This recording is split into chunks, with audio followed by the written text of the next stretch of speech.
Circuits. Series circuits లో power అనేది ఎలా కన్జ్యూమ్ అవుతుందని చెప్పేసి మొత్తం 3 డిఫరెంట్ వేస్ లో ఉన్నాయి. అందులో RL, RC and RLC. RL అంటే ఆర్ అంటే రెసిస్టెన్స్, ఎల్ అంటే ఇండక్టెన్స్, సి అంటే కెపాసిటెన్స్. అవుతుందా? ఒక్కోసారి ఫస్ట్ టైం వచ్చేటప్పుడు ఆర్ అండ్ ఎల్ అంటే రెసిస్టెన్స్, ఇండక్టెన్స్ సిరీస్ లో ఉన్నప్పుడు ఎలా ఉంటుంది, అలాగే రెసిస్టెన్స్, కెపాసిటెన్స్ సిరీస్ లో ఉన్నప్పుడు ఎలా ఉంటుంది. Next resistance, inductance and capacitance 3 కలిపి సిరీస్ లో ఉన్నప్పుడు ఎలా ఉంటుంది. ఇందులో వచ్చిన ఫార్ములాలన్నీ ఇస్తారు, అన్ని కామన్ గా ఉంటాయి. చూడండి, ప్రతిది కూడా V = I × R. ఇక్కడ VR అనేసి అంటే ఇక్కడ రెసిస్టెన్స్ లో తీసుకుంటున్నాం కదా. సో ఇక్కడ చూడండి, ఇది రెసిస్టెన్స్, ఇది ఇండక్టెన్స్. సింబల్స్ మాత్రమే చూసుకొని మనం ఐడెంటిఫై చేసుకోవాలి. ఇక్కడ రెసిస్టెన్స్ సింబల్ ఇది, L అంటే ఇండక్టెన్స్ సింబల్, VR అంటే వోల్టేజ్ ఇన్ రెసిస్టెన్స్, VL అంటే ఇండక్టెన్స్ ఇన్ రెసిస్టెన్స్. ఇదంతా కలిపి ఒక సర్క్యూట్ లో ఉంది. I అనే కరెంట్ ఫ్లో అవుతుంటది, ఇది టోటల్ వోల్టేజ్ అన్నమాట. So V = I × R. ఏ ప్రకారం? ఓమ్స్ లా ప్రకారం. అంతేనా? VR = I × R. అలాగే VL = I × XL అన్నమాట. Inductive, reactance. L అంటే ఏంటి? ఇండక్టెన్స్ కదా. సో X అంటే రియాక్టెన్స్, I అంటే current, inductive reactance in current. VL = I × XL. ఇక్కడ ఈ ఒక్కటి మాత్రం ఇందులో అన్ని మారుతుంది. VC వచ్చినప్పుడు I × XC వస్తుంది, అంటే voltage in capacitance. So voltage in resistance, voltage in capacitance. ఇలా చదవాలి. బోర్డు చూడండి నేను చెప్పేటప్పుడు.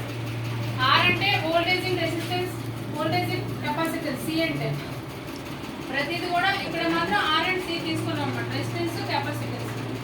ఈ రెండు తీసుకున్నప్పుడు voltage in resistance, voltage in capacitance. Total voltage I అనేది ఫ్లో అవుతుంటుంది. So V = I × R. ఇది ఏ ప్రకారం వస్తుందంటే ఓమ్స్ లా ప్రకారం, అంతే కదా.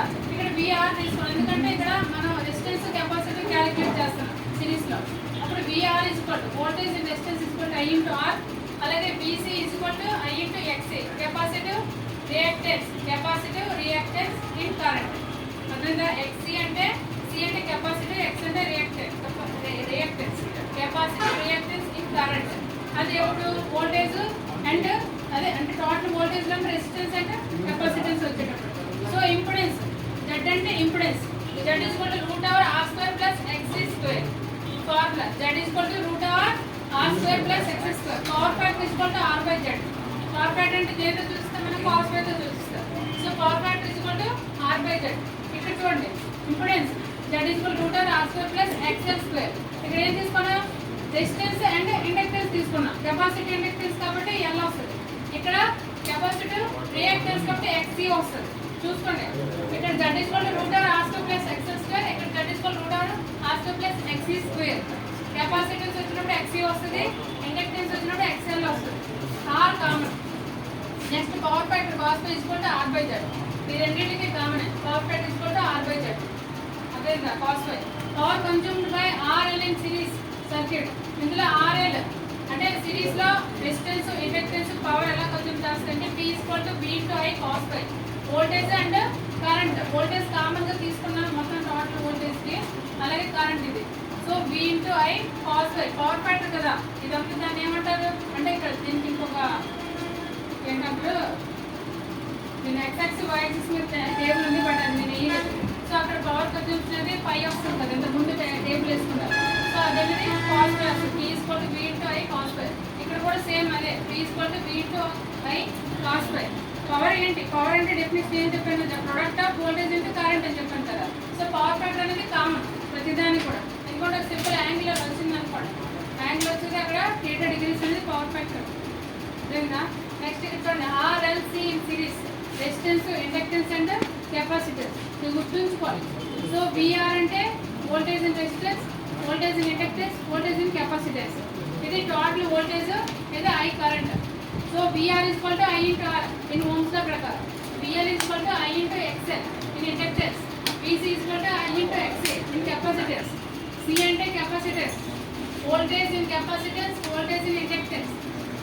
So Z √R² + XL - XC.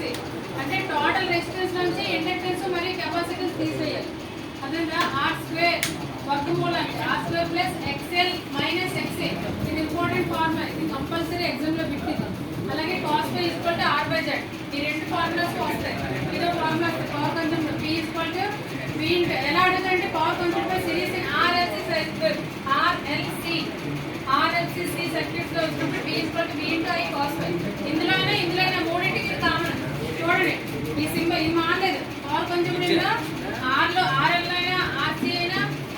ఎక్సీ మూడిట్లో కూడా సేమ్ ఫార్ములా. పవర్ మాత్రం మామూలు V equal to V into I cos φ. అలాగే పవర్ ఫ్యాక్టర్ కూడా R/Z, ఇది కూడా మారలేదు, మూడింటికి సేమ్. మారిందంతా ఇంపిడెన్స్ మారింది చూడండి. Z equal to R² plus XL square, Z equal to R² plus XC square. ఇక్కడ Z equal to √R² plus XL minus XC whole square. మారింది చూసారా? మారింది ఒకటే, ఇంపిడెన్స్ మాత్రమే మారింది, మిగతావన్నీ కూడా కామనే. XL minus XC whole square. ఒక్కోసారి ఎగ్జామ్లో ఎలా ఇస్తాడంటే ఫార్ములా చూడండి, XL ఉంది కదా, XL ఇలా కూడా ఇస్తాడు.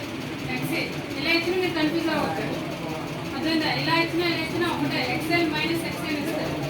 So that is equal to √R² plus XL minus XC whole square. Power consumed in series circuits లోన ఇంపిడెన్స్ ఫార్ములా ఏంటనేది ఇది రాయాలి, అర్థమైందా? ఈ ఫార్ములా ఇంపార్టెంట్ అమ్మా, ఎగ్జామ్లో అయితే కంపల్సరీ. ఈ బిట్ ఒకటి, ఈ బిట్ ఒకటి, ఈ రెండు గుర్తుపెట్టుకోండి. ఈ బిట్ అన్నిటికీ కామన్ కాబట్టి ఇది అలాగే నేర్చుకోవాలి. ఈ మూడు బిట్లు మీకు చెప్పాను. ఏసీ సర్క్యూట్స్ అంటేనే మొత్తం అన్ని ఫార్ములాస్ వస్తాయి. దీని నుంచి 10 మార్కులు అంటే 5 బిట్లు వస్తాయి. ఫార్ములాస్ అన్ని నేర్చుకోవాలి. ఇంతకుముందు ఏవైతే ఇంపార్టెంట్ చెప్పారో, అంటే మీకు ఎన్ని సెక్షన్లు చెప్పాను, రోజు 3 సెక్షన్లు ఎగ్జామ్స్ అవుతాయి. ప్రతి సెక్షన్లో కూడా అడుగుతూ ఉంటాడు రిపీటెడ్ బిట్స్ అన్ని కూడా, అర్థమైందా? దీంతో ఏసీ సర్క్యూట్స్ అయితే కంప్లీట్ అయిపోయింది.